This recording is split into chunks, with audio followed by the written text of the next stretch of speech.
Welcome to the Spirit School of Ministry podcast, where we discuss discipleship in everyday life.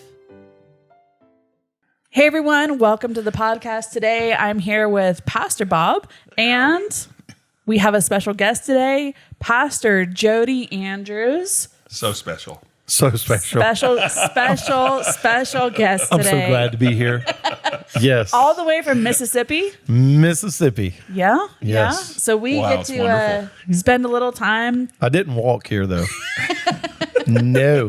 That That's must a go up too long high. Took a plane, a train, and an automobile. Wow. Yes. It's okay, we're sending you home on a bus.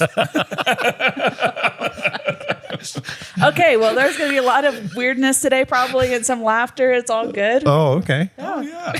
I'll be prepared for it. All right. Well, Pastor Jody, how about if you tell us a little bit about yourself, what you're doing, where you're from, who you are? Wowzer. deep Where do you want me to questions. I start? know. At Wherever you birth want. or after? Yes, give us the full story. Start at birth. Maybe prior to birth. Would be a good. No. Okay. So recently, within the last 12 years, my wife and I, we pastor Life Church in Columbus, Mississippi.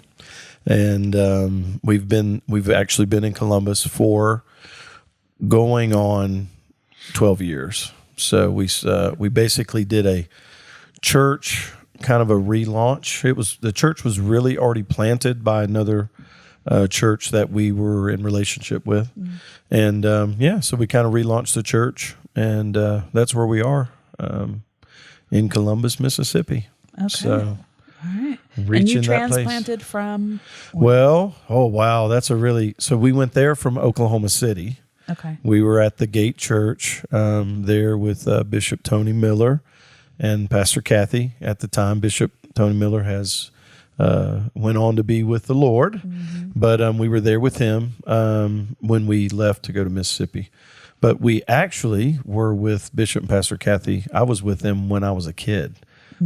I knew both of them actually before they were married, and grew up with them. He's kind of the voice in my life, spiritual father, and got sent out from there and made our way through a few church plants in Fort Myers, Florida, and then Denton, Texas, and ended up in Oklahoma, which then sent us to Mississippi. Okay. Yeah. Yeah. Wow. Well, that's so we've gotten to know you because of the Millers, because of Bishop Miller Yes. and Pastor Kathy, who we love. And that's how we've all gotten connected. So they brought a lot of great friends into our life. We're really thankful for them. And here we are. Here we are. We get to be friends. We do. Yes. It's a good thing. All of our friends are strange. That's the best kind of friend to have. I know. Wait, am I strange? You're saying I'm strange? No, I'm strange. Okay. We're friends. I agree with that. Yes. Yeah. Keeps things interesting. Yeah. Yes. Yeah. It's Yeah. a great thing, actually. Yeah. Okay. Wow. Okay. So we talk a lot about discipleship on our podcast. We believe that Okay. there's discipleship is what, it's obviously what Jesus modeled, Yes. but people do it in a lot of different ways in a lot of different places. So I was wondering if you could tell us a little bit about what discipleship looks like in your sphere. Wow. That's a very broad question. It is. For us, it's a bit unique in the sense of, obviously discipleship we do from our church standpoint, or just from our life standpoint. Our kind of view of discipleship is definitely not program driven. It's relational. So the way it looks for us in our city now, one of the things that our church does is we actually own 3 coffee shops and have our own roaster, which gives us, a bit of kind of inroads into the community. Yeah. But out of that, we use those coffee shops as opportunities to reach out to people. But then on top of that, we also use them as opportunities for discipleship and growth and building relationships or whatever. Yeah. I think generally speaking, like, what does discipleship look for us? If I just told you just straight up, Yeah. For us, discipleship is very just relational, just hands-on, and it's very, honestly, it's unique with every situation. Yeah. So Yeah. We don't really have any set discipleship style necessarily. Yeah. guess. I love that, because a lot of what we talk about is that discipleship it really is living life together. I mean, that's what Yes. Jesus modeled, right? And so it's having people in your life and you're in their life. And there are discipleship programs, and there are ways, I think, sometimes to disciple certain areas of people's lives. When you're talking about actually building disciples, that's really a whole person endeavor, Oh yeah. and that is very relational. At least that's what we see modeled, I Absolutely, think, yeah. in the word. Yeah, if there isn't a real connection there, then I don't know what it is exactly. You're kind of just doing religion without the heart. Well, so discipleship, let's just say this, discipleship is followership. So, I mean, you can't really disciple anyone if there's no following. Right. And even in John chapter 2, coming out of chapter 1, I think it's John chapter 2. No, it's John chapter 1. When John the Baptist, he actually had disciples that were with him before Jesus showed up on the scene, before he ever met Jesus face to face. But he had disciples that he was relating to and pouring into. And even at that moment when he met Jesus face to face, what's interesting is he told his disciples, he pointed at Jesus and said, he's the one you need to follow. So, I mean, discipleship is literally, I mean, reality is pointing people to Christ. So it's that simple. Yeah. It's interesting. I don't know, but it's interesting that some of them chose to stay with John. Right. Even after Jesus appeared on the scene. I think there Right. is something in that for us as leaders. It's like, I don't know, just thinking about this, like, are we building disciples of ourselves? Are we pointing them to Jesus? And then Right. at some point requiring them, like, you go to Jesus. I'm not the answer for you Right. anymore. Well, I think to me, that's the deal. And is we can't have people, we're not making followers of us. Well, they have to be followers of Christ. So, I mean, Paul said, right, imitate me as I imitate Christ. But he's not saying, mimic everything that I'm doing the way that I mimic. He's literally saying, become one with Christ the way that I'm one with Christ. And I think that's a big deal. I think people with discipleship, I think if we disciple people to be our disciples and we kind of teach them all the things that we do, I understand that we can teach people principles and things that we're doing. But I think in the middle of all that, if everything doesn't point them to Christ, I don't think we're really making disciples. I think we're making our own little groupies or our own little followers, is my thought. I mean, what do you think? I don't know. I think you definitely, if you're pointing them just to yourself, then you're setting them up for idol worship. Oh, yeah. No, you are. That's and actually, I think that does happen quite a bit in life and in Christianity in general. Yes. And, I don't think the Lord has any place for that, but it's it's an interesting thought there, because we will all fail somebody along the way. Always. And he won't. And so, we need to point him in the right direction all the time. And I think we do that, actually. We all, have children, and all of our children, when they're little, we're like God to them. They come to us, I got an owie, pray for me. And but as they grow, you have to get out. Did you say got way. an owie? An owie. Got an owie. Got an owie. But something like that. But when they're little, Yeah. they don't do that anymore, because they're all like 40. an owie. They're in their 40s now, so they don't owie I didn't mean to anymore. throw you off. They pray for me. That's okay. But then in time, you have to get out of the way and point them to God. And for a while there, you're there manifesting him to them, showing them him. But sooner or later, you have to You to got to make take him. your owies to Jesus.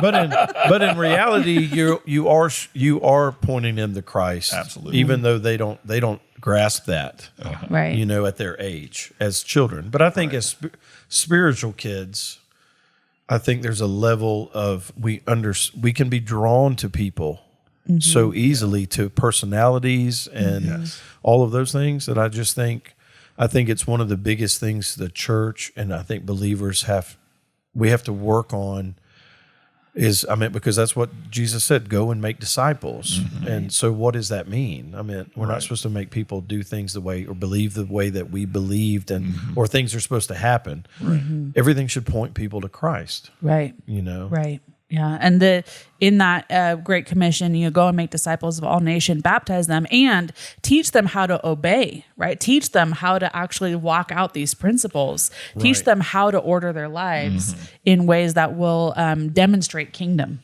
Right. And that takes maturity. And I think the call to discipleship is really to grow people into maturity. It's not stay a baby and follow me and let me do everything for you and let me take care of you. It's like, let me help partner with the Lord to grow you into true sonship. Right. Right. And then you can reproduce discipleship in your life. Absolutely. So let me ask you guys this. I'm going to ask you a question because I'm on this show and I can do what I want. You can. You're our special guest. You can do whatever you want. So one of the things that we've been doing as a church and believers over the last 2.5 years, it started like just before the whole COVID thing in 2020. So 2019, we've used this phrase, which is not, I hate using it because it doesn't describe it properly, but we've been saying that we've been doing a thing called redefining discipleship. And by that, I mean, we've been redefining the pictures or the concepts that people have had with discipleship. Let me just give you a picture.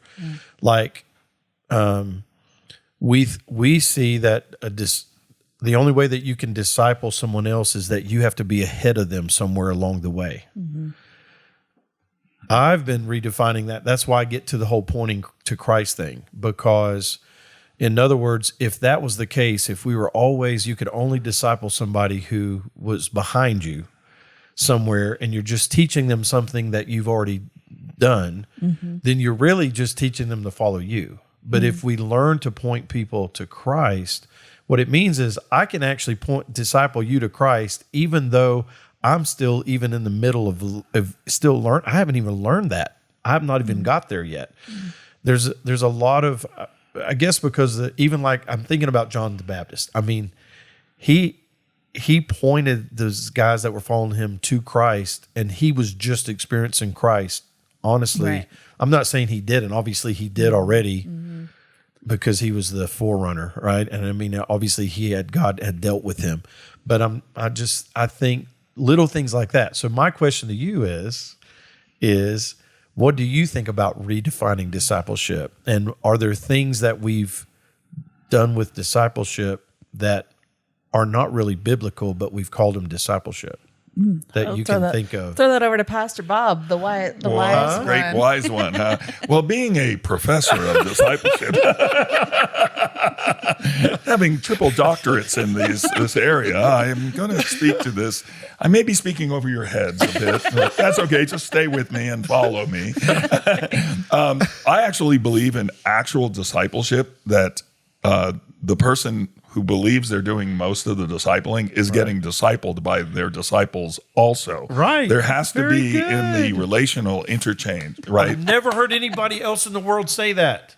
You're my hero. Wow. No, I thought you were my hero. You're my hero. No, you're my hero. You never hear anybody else saying that. No, that's true relationship. Right. So true. That's like when people enter into, we can go at the deep end here.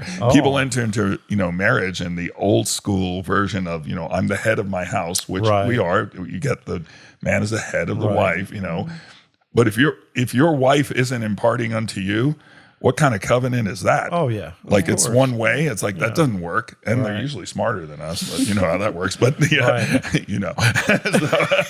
So, I know. She may be listening to this. You better say, I know, honey. But, I know, darling. Yes. But no, I believe that in true discipleship, in the relationship of discipleship, it has to be a give and take.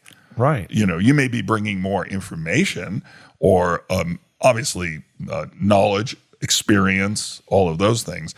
But a person who's just new with Christ, they got Christ. Exactly. And they may have parts of Christ you never saw, which is always, mind-boggling when it hits you. When I've been involved in that for so many years of my life, and I'm like, wow, they got that. Right. That's great. Yeah. No, I was thinking about this when you were talking about follow me as I follow Christ. It's not, I'm done with my journey following Christ. Right. Now I'm going to point you, like I'm just going to direct you from here. It's Yeah. like, no, we are both still following Christ. There is a co-journeying that's happening there. Yeah. And there's a sharing of life together. And there's no way for anybody to experience what's happening in the earth ahead of anyone else, right? You're walking through the same thing. Like I'm just thinking about our church, what we are experiencing as a church. We're all experiencing it together. There's new places that are opening up that no one has walked into yet. Right. And so we are walking into it together. And there is this follow, like I'm following Jesus. Let's follow Jesus together. Let's walk this out together. Hopefully I'm a good example as I'm walking this out. I can help you. Maybe there's a life experience that I can bring that may help us navigate this a little bit easier, but we are walking out the same new journey, the same path together. And it's in a relationship with Christ. Like Bob said, for like, let's just say you've known somebody for 40 years. It's interesting. Somebody may come up to you and go, wow, you've known them for 40 years. You must there's so much you know. But they meet the person that you've known for 40 years. Mm-hmm. And what's interesting is their relationship with them. They may know something about them you've never known. Absolutely. That's right. So there's a total new, and that's why it has nothing to do with the amount of time, the length of time, or a level. There's not levels necessarily. It's just, Well, I've just heard this, but I think nobody on the earth has attained, the maturity of Christ, the fullness of Him. No? Seriously? That's what I heard, at least. Well, my wife told me that I haven't. She definitely said that I haven't. They're so good at that. They're so good at letting you know. Yeah. But the reality is so everybody, we're all in it. Right. We may be in different places, learning different things, experiencing different things, but we're all in it, and we're all being matured into the fullness of the Lord Jesus Christ, whatever that's going to look like. Because I don't know that anybody actually has a clue as to what that actually is. No, exactly. It's we can all well, it could be this, it could be that. I got this great revelation. It's like, great. You have to live that one, aren't you? Yes. Yes. Well, I think Bob and I can just laugh all day. I think so too. That's what I'm saying. I feel like you guys Let's do could a just laughing go at it. podcast. a laughing podcast. Elmo, we got you, buddy. I think we can beat Elmo out on that one. I'll just step out of the way. You guys just go. Laughter is Liz, kind we of. want you here, Liz. Yes. We need you because We need you, Liz. this is a little contagious, and this is why we're separated by this divide. Yes. Yes. Thank Thank you. I've never been called a divide before. Yeah, you're but the thank divide. You for that. Wow. There's a fearful gulf between God and Oh man. my gosh. Okay. Wow. I'm not even saying anything. No, Exactly. don't say We'll stay out of this one. Oh my Lord. I called Okay. you God.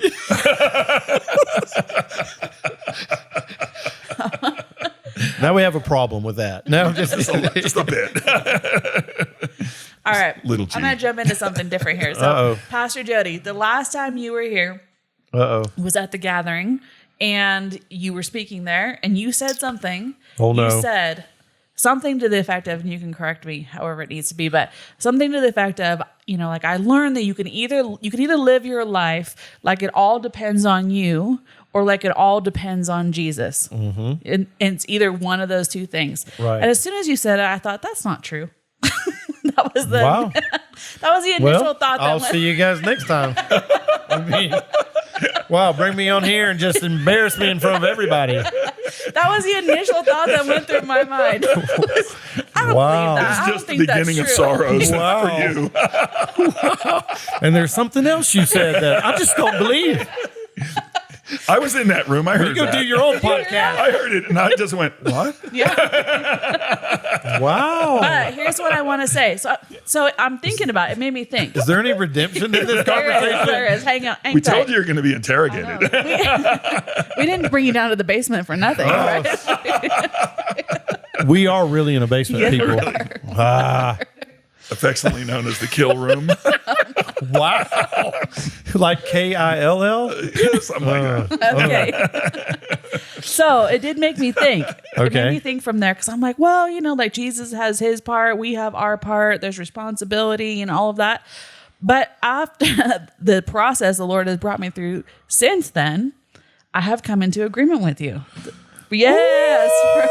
Hallelujah. Agreement. Now, where two or more agree, touching anything. This is Jesus it. is here. He's here. He's here. And since she's never agreed with anybody, I want to write this down on my phone today on the Make a note. Make a note. May. Yes. Wow. No, but I love it when people challenge the way I think, which is what I appreciated about that, is that, because that's a pretty extreme statement, right? It's either very extreme. Either all this or all this. Have made a statement like that. Did you mean it? I meant it. But that's it is extreme. It's an extreme statement. And that can be very offensive too, I think, to people. And this is what brings me back to something you said the other night, Pastor Bob. Like, was it you offensive? have nothing to offer except for Jesus. You know, I'm like, Right. that's pretty offensive. He said it to a room full of leaders. Yeah. I was like, that's Wow. a pretty offensive statement. Yeah. You know, so basically, go ahead and No. I was just going to say. I mean, that's what's the process that you went through that made you go? like major breaking and realization that everything in my life is completely dependent on Jesus. Even the parts of responsibility that I have are only because of his grace, only because of his ability, only because of the life that he gave me. And so it really is, everything is dependent on him, which really frees you in a lot of ways. You know, once you can get past the pride part of it and the religion part of, you know, what you feel you have to bring and, you know, all of that. It's because you hear that a lot, like, well, God does his part and then you have your part. And I understand what they're saying, but in reality, if I've died and Jesus is living through me, I have no more part. Right. No. I used to always, and I honestly, I do say this from time to time, but still to people, but after making that statement that I made last year, it makes me rethink, because that's what I used to say. Well, you do what you can and God will do what you can't. But which is true, but you can't do what you can without Christ. Anyway, you can't breathe. You can't live. So I have a question I for you. agree with Bob. I agree with you. I agree with you, Bob. That was you. a good statement. Yes, I have a question for you regarding all that. This is the interrogation. Oh, no. Now, having made such a bold statement like that, Yes. are there times when you are struggling to believe it? Like you believe it? That's a really good question. Oh, yeah, it is. Do you know what I find is when I make bold statements like that, it's because they're there for me to swallow later. Yes. When I am challenged with something that I'm realizing, do I really believe that? Then it's put out there that yes, of course, right.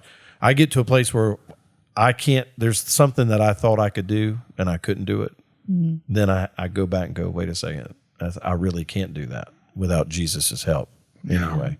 No, that's good. Well, also, I bring that up because I feel like there's people listening, actually, and you know, they are challenged in those areas. Sometimes they make a statement, sometimes a churchy statement or a Bible kind of statement or a religious statement, you know, and then it comes back to them, like where it tries them. Sure. Right? It tries us. Yeah, it's not yeah. them. I'm not talking about them, but I'm talking to someone out there now that, you know, they may have been challenged in that area where they believed, you know, that story, you know, I believe, Lord, help my unbelief. You know, there's a component where we are working out our life before God. Yeah. We're working it out, and we're going to make declarations like that, that of course you know, God, you've been with God, you've studied it possibly, and you know, tried to wrap your mind around it and your heart and your spirit, you know, try to embrace it. And then when you say it, it's like, oh, it comes back. It comes back. Oh yeah, live it. And that's not a bad thing. And you know, I want to encourage anybody listening out there that you're just working out your life like everybody else. I mean, here you have a very accomplished pastor, Pastor Jody, and he's walked with the Lord most of his life, and you know, has church and has served people, and is now a pastor of his own church and for many years. And that isn't it's not perfect for you. Right. You're still working it out. Oh, yeah. And I think people need to hear that, because a lot of times they hear pastors talk and make declarations and think they got it completely. But that would step back or speak back to your statement about discipleship, because in discipleship, you're going to make statements that you're going to have to like work out. Yes. Even after you've made them, even after you've studied them and prayed on them. No, exactly. Yeah. Well, okay. So some people would say, you fake it till you make it, or you faith it till you make it.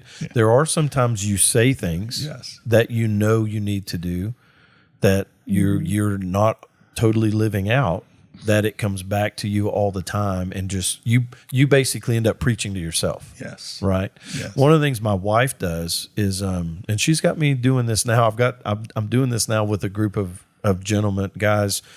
We do a discipleship type setting. I call it Sacred Journey. And so there's guys from all over the United States actually that join in on this group. And we basically, I do journal prompts every week, and men journaling is a big deal because a lot of guys don't. So it's a new thing for a lot of the guys in the group. So they're learning how to journal. But one of the things we do is challenge people with their thoughts. Like my wife would say, take 5 things that you're thinking right now that don't line up with God's word, throw them out, and write 5 things that you want to think. Wow. So think about that. So my wife taught me this: write 5 things down that you want to think. So I've actually been doing that. It's pretty crazy, because when you write down, now think about it. Some of the things I'm writing down, I'm not living yet, but I'm writing them down, and I go right into writing those things down. And then all of a sudden I realize now I'm living that out. Wow. That's quite a mouthful there, actually, when you think about it. That's a heartful, I want to say. Can I give you a little, like an example? For instance, I put on there, one of my thoughts that I decided to think is, I will see every person after the Spirit and not after the flesh. That's my thought. And so what happens now, then I get confronted with that every time I'm in the grocery store. When I'm out somewhere, I run into somebody that just rubs me wrong.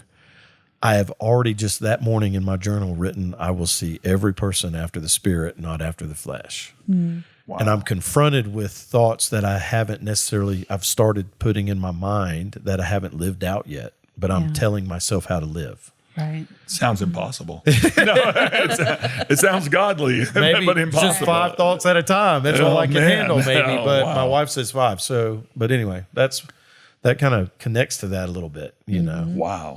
We need to get your wife out here. You ought to. We need to have a podcast with her. She's pretty good. Forget it. Yes, I'm out of here. She's out of here. Like, wait. On the next episode. Pastor Jody. But it is really taking these bold statements. That is Christianity at its core, because there's some really bold statements in the Bible, right? Some bold claims, and we soften them up, to make them reasonable, I guess, for our lives and the way that we approach life and all of that. But when you really get down to the essence of what Christianity really is, what the word really says, there's it is very offensive in the ways that it approaches your flesh, your intellect, your abilities, your gifts, all of that. Talking about saying like, I will see everyone after the Spirit and not after the flesh. Like that's a bold statement, and maybe it seems a little unreasonable in some ways, but this is the truth of the gospel. It's the truth of the challenge. It's the truth of I no longer live. It's Christ that lives in me. Right. Those are some bold statements. Well, I think, the problem is sometimes as Christians, we believe in the God of the improbable instead of the God of the impossible. Yeah. And so we tend to hover around those things that are possible-ish. We can get there maybe. Yeah, we can get there on our own maybe, even without God. And that's the thing. It's like what seems reasonable that we can accomplish. Yes. Right. Yeah. We can believe what we think is possible, but we're not sure right. to stretch out there and do that. Yeah. Instead of the transforming power of God that does miraculous things through imperfect people. I'll tell you what I'm most impressed with is that you remembered something I said from last year. So No, I'm telling you, let me write me. that down. That was pretty good. That's It was impressive. good. It was good. Yeah, and the Lord has worked a lot in my life. No. Now I wasn't cutting on you. I was cutting on No, that you I remembered know, my I words. know. I was actually surprised by for the way, myself. I could tell by the fear in your eyes when she asked the question about last year. You were like, what did I say? Can I remember what I said? Yes. I deny that. I did not say that. Do you have that on recording? Oh my perfect. gosh. I tend to, you know what? Okay. I will say this. I'm very thankful you actually brought that up because I tend to sometimes share things for shock value. I used to be honest with you. I used to share things for shock value, thinking that I'd grasp people's attention better, and then I'll be able to talk to them a little bit about it. Some of those things do bring shock value, but like that phrase, and I got a few more I could give you. There's a few more things that I share that they're not shock value to me anymore. They shock other people because maybe they haven't heard it that way or they haven't thought about it. But basically, it gets me to a place where it actually helps me process and think more. And kind of what you said, go back to that bounces back to you. You have to live up to that, or you have to keep digging into that. Yes. To find out more about what it is, that this mystery. This discipleship is a mystery. It is. Big mystery. It is. I mean, right? Yes. It is, and it's a lifelong pursuit. Yeah. It never ends. I mean, it shouldn't end. Discipleship. It shouldn't at all. I think you're not doing it if you're ending. No. And one of the things that we've done, and I picked this up from it's horrible. I can't remember the pastor's name, but he's actually out of Brazil. And Abraham, something I can't remember his last name, but he actually developed a kind of a model of discipleship, that at the beginning I kind of thought that's a little bit too much structured in the sense, but he really just structured it around relationship. And so basically, I mean, we're talking about a church that has like 10 to 15,000 people. Basically, they're the culture that they said, it took them probably 20, 25 years, is that every person is discipling somebody, and everybody has somebody they're discipling, and somebody is the disciple of somebody else. Yes. And so it's really kind of we've really tried to actually bring that into our church a little bit. We started 3 years ago, and I actually told our team it's probably going to take us 5 to 10 years to even begin to make it see that happen. But we're kind of doing it a little bit with our small groups, getting it in people's minds that who are you discipling? Because here's the deal. This is another, to me, I call it a myth of discipleship. Okay. Since is this podcast about discipleship? Yeah. Am I on the right podcast? You're okay still. Okay. Another myth about discipleship is that, Jesus said to go out and make disciples. Well, the only one that can be a disciple is a believer, just so you know. He didn't say go out and make believers. So the only people that can be disciples are already saved. Right. So, especially in the South, where I'm from, all of your churches, a lot of the churches in the South, it's a big deal that, the whole goal is we're supposed to go out and get people saved. No. God says, no, you're not supposed to. You're supposed to make disciples.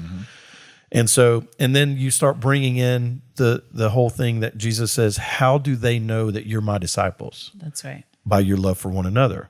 So how do you love one another? Well, you have to have that relationship, and you have to have that. You have to enter into discipleship time. So really, disciples aren't out reaching the unsaved. Disciplers are actually discipling people who are already saved. Absolutely. So that's a little bit of at least in the South where I'm from, that's a foreign thing. If I shared that with somebody just randomly that's grown up in church in the South, that would challenge their thinking. That, I thought if we're making disciples, it means we're supposed to go out and get people saved. No. When they give their heart to the Lord, our call is then we're supposed to be pointing them to Christ the whole time. Yes.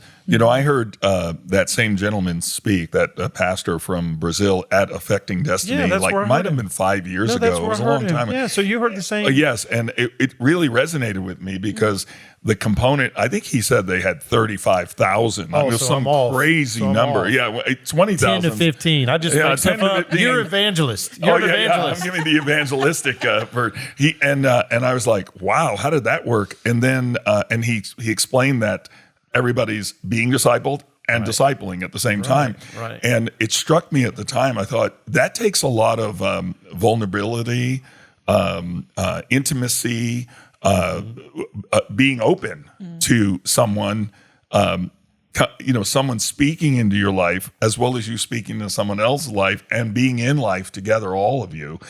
That's a big challenge. If you're trying to work that out with your church, the possibilities are endless because that's the charge was to everybody, right? He didn't say, okay, only the pastors disciple. Right. He's like everybody disciples, right? And That's risky. So it's very risky because you become you have to become transparent in discipleship, or else it's not really discipleship. Jesus was totally transparent with his guys, totally. And when they stepped, you could tell they were rough. It was rough for them stepping into that, but they did. But they must have a little. They must have had such a closeness to him, care for him, because even though they're seeing, God on earth performing these miracles, doing, walking on water, raising the dead, and then asking him dumb questions, or challenging him. That was pretty vulnerable. You think so? It's that was pretty vulnerable. He must have invited them. This is the one thing I've always felt about that. He must have invited them into that closeness with him, so they felt safe enough to ask dumb questions. The dumb question, because the dumbest questions one's not asked. Yeah. It's just, and so it just, and it just struck me how he wooed them. Like you said, that love thing, he wooed them into that place where they would allow themselves to be discipled. Sure. And I think they discipled each other in that process too. I think right while he was there, they were actually working on each other in some strange ways. They, they probably rubbed each other a little weird, and, but you could tell they had a thing going on there that was tremendous in God, and that's what he modeled for us. Yeah, that's true. Yeah. Messy. It all sounds so messy. It's a beautiful Isn't there mess. like a Beautiful nice mess. program? Can we just put it in that's 10 steps of discipleship? Because what you're talking about is a giant mess. But that's what it should be. Yes. Yeah, right? Exactly, It should be messy. Yeah. It has to be. I think that's why people shy away from it, and honestly, because it's messy. There's no clear formula. There's no clear-cut answers a lot of time. You have to be dependent on the Spirit. You have to be listening. Right? You have to be engaged with people. You have to be listening to them, listening to the Lord. It really is a requirement to be present with people and present with the Lord. And that requires time. That requires investment. It requires emotional investment. I mean, there's a lot, there's a lot that goes. The problem with that is God gets all the glory in that process. We don't get the glory. Did you just say the problem with that? Yeah, it's like, I got 12,000 disciples following me. It's like, great. Yeah. They followed you right off the cliff. That's not good. My Lord. Oh, my Lord. You just made me laugh so hard I snorted. Right into the microphone. I just snorted. Okay. It's good. We're okay with snort. That snort was for all of you out there. It's one of my special snorts. That was almost a Holy Spirit snort. It was very anointed. I could. But it's the mess of family. I think actually, it's all combined. That's it. That's really what it is, and I think that's really what this world is looking for. And when you're talking about, they'll know you're my disciples because of the way you love each other. That's what it is. It's family. It's exactly what it is. Yeah. Yeah. At our church, just something else that's kind of come out of this as we've, it's just really just mentioning it and saying it over and over. And even if it's not working, just saying, hey, everyone needs to be discipling somebody. You need to, be discipled by somebody. It's funny that even in the church, even though we don't want to get stuck on the structures and everything, but let's just say just basic things from hospitality to serving in the kids ministry or helping in youth or helping in the parking lot or doing all of those different little things. Mm-hmm. Somebody on our team, one of our volunteers came up and basically said, I realize that I sit next to, and they named the person so-and-so every week in the nursery, or, we serve together in the nursery every, a couple of weeks, and realize that the moments that we've been sitting there with the kids and we've talked about things that are going on, they were actually discipling each other. Mm-hmm. That's how simple it is. It's literally doing life, and it's not even that vulnerability part. It's not like you're being asked to come and answer a bunch of get vulnerable questions, like you guys are asking me. Right. No, but grilling me with those questions. But it's more of just doing life together and being in that place where you feel, and you do feel there's a bit of safety, and I understand that you feel secure enough to do that, to say, well, this is what I'm feeling, or this is what I go through. How do you do that? Mm-hmm. That's discipleship at the just easy level, and actually at the high level. To me, that's what discipleship is. Yeah. Well, I think also when you're engaged in actual discipleship, one of the vulnerable areas is, and something you were actually speaking on a little earlier today in our meeting about hearing Him, hearing God. Right.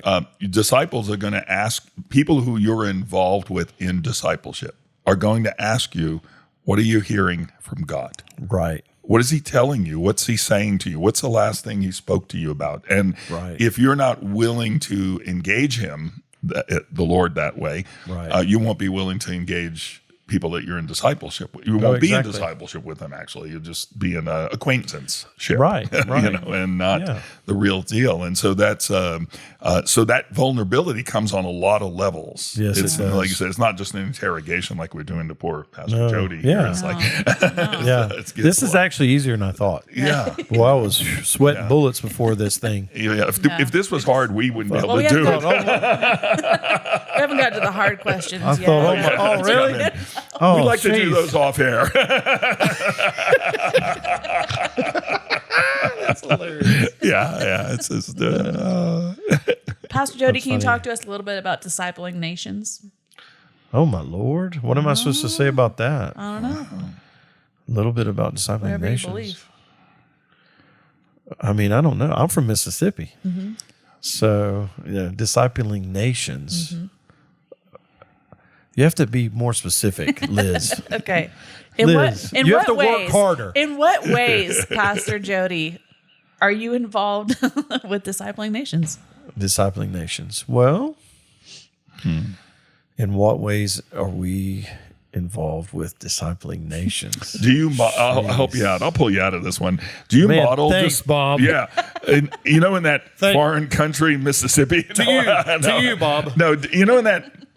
When you go to other places, other nations, do you model discipleship to them? Do you bring people with you that you're in discipleship with, and do they see it? Like just telling somebody about discipleship is, I mean, here's our discipleship program, but do you have to model it to people? Oh yeah, of course. Yeah, I mean, now on an international level, when we go to different places or we're involved in, we're not involved in tons of countries, but the countries we are involved in, those people anyway, we're connected to relationally. Yeah. So there's a level of, discipleship that happens there. I mean, Liz, one of the couples that we know in Greece, and they're continually they're vulnerable with us. We're vulnerable with them, just from a ministry standpoint. They're new into ministry, but have loved God all their life, and have a relationship with the Lord. So we learn from them, they learn from us. Yeah, we model that, but it's also very relational, in that sense, as far as discipling nations. Yeah. See, that wasn't Is that bad, it? was it? Jeez, Bob helped me out. You're going to get the bill later. Man, keep track. So here's the thing. Do you take Cash App? I don't know PayPal. what that is. Oh, you don't even know what it is? You're old. Yeah, that's right. You're a young man. Write him a check. You are old. Well, here's the thing is that I think we look at a term like make disciples of the nations, and it's like some big overwhelming endeavor. And really what that is discipleship there is the same as it is here. It is about being relational. It's about, and I don't mean relational in a weird networking kind of way to try to get a platform in that country. I'm talking about relational, like in authentic love and care for people. Right. You know, and I think it's just bringing it out of the weird, Christianity, like, I'm going to disciple nations and I'm going to, you know, it's like none of that is, I don't know where we get these weird ideas from. Yeah. You know, it's like the big platform we're looking for. Well, I'm just thinking about, like just a few weeks ago, you went to Greece. Just a few weeks before that, I was in Greece. Right. Well, when I went to Greece, I didn't go with a missions team. We didn't go over to preach. We didn't go over to sing. We didn't go over to do outreach. I went over to have dinner and just hang with my friends in Greece and talk about what God was doing. That's discipleship. And I think we think discipleship, discipling the nations is taking a missions team, or you have to go in and do some big outreach program. It is actually just building relationships and being connected. I mean, absolutely. I think that's what we did, huh? That's what you guys did too. Exactly. Same thing. I mean, I think that is kingdom. Right. You know, it is. I'm trying to get past this idea that we have, and maybe it's just American Christianity. I'm not sure, but there's this weird. You brought that up, didn't you? Do we have to go down that trail too? No, we'll leave it. We'll leave that for another time. We're bringing you back. But, you know, just I think a lot of people they look at what their life is. They think their life is supposed to be in order to be successful, effective, all of those things. Jesus took 12 men and invited them into his life. Right. Changed a nation, and they went from there to change other nations and other, you know, obviously down through the ages. But I think that there's a view of discipleship that we have to really bring our own soul into subjection of who am I, who is in my immediate surroundings, who has God assigned me to bring into my life and to share my life with, and trust that is, it's beautiful, it's effective, that is kingdom. Right. You know, I'm not looking for some big platform. No, yeah, I agree. Yeah. I totally agree. Jesus just, he didn't, I don't know. He should have read their resumes. Well, He really should have. Well, and if you're thinking about building a ministry or a church, right. I mean, think about it. I mean, if he started off with 12, he ended with 11. Yeah, true. And then one of them was still shaky of those. So it wasn't like he didn't have this supernatural church growth plan happening, but he literally modeled doing life with people. And like you said, if he did 12 people, right. And he did that over a period of 3 years, not a lot, not forever. He did it for 3 years. He modeled that for us. If we can have those kind of connections over those periods of our life, and I realize that maybe we might disciple more than 12 people, but even if you just did 12, think about how amazingly the world would change if everybody did that. Yeah. If we didn't worry about reaching the masses, but we worried about just hanging out with the two. Right. I mean, I think it would shift everything. Well, I think we would reach the entire world in that process. I believe it. Yeah, actually, I think that's the way it is done, right? Well, it's done any other way. Let's get it done. Yeah. Let's get it done. Do that thing. Put the memo out. Yes. This is how we're doing it, people. Well, they got to have to see our love one for another. If they don't see that, they're going to they'll see religion at its best. Right. Or worse. Exactly. Exactly. Wow. Pastor Jody, would you mind praying for our listeners as we Sure. close out? I wouldn't mind at all. That'd be great. Awesome. Well, Father, today we thank you for your presence in our life. We thank you for your goodness, your mercy, your grace. Thank you for being faithful. And today, just everyone that's listening to this podcast or watching this podcast, I just ask you to invade their lives. Let them feel your love and your presence in their lives. And as they touch people, as they speak to people, as they reach out and they interact with people around them, Father, let your love show forth. Let them be the salt and the light of the earth. In your name we pray. Amen. Amen. Wow.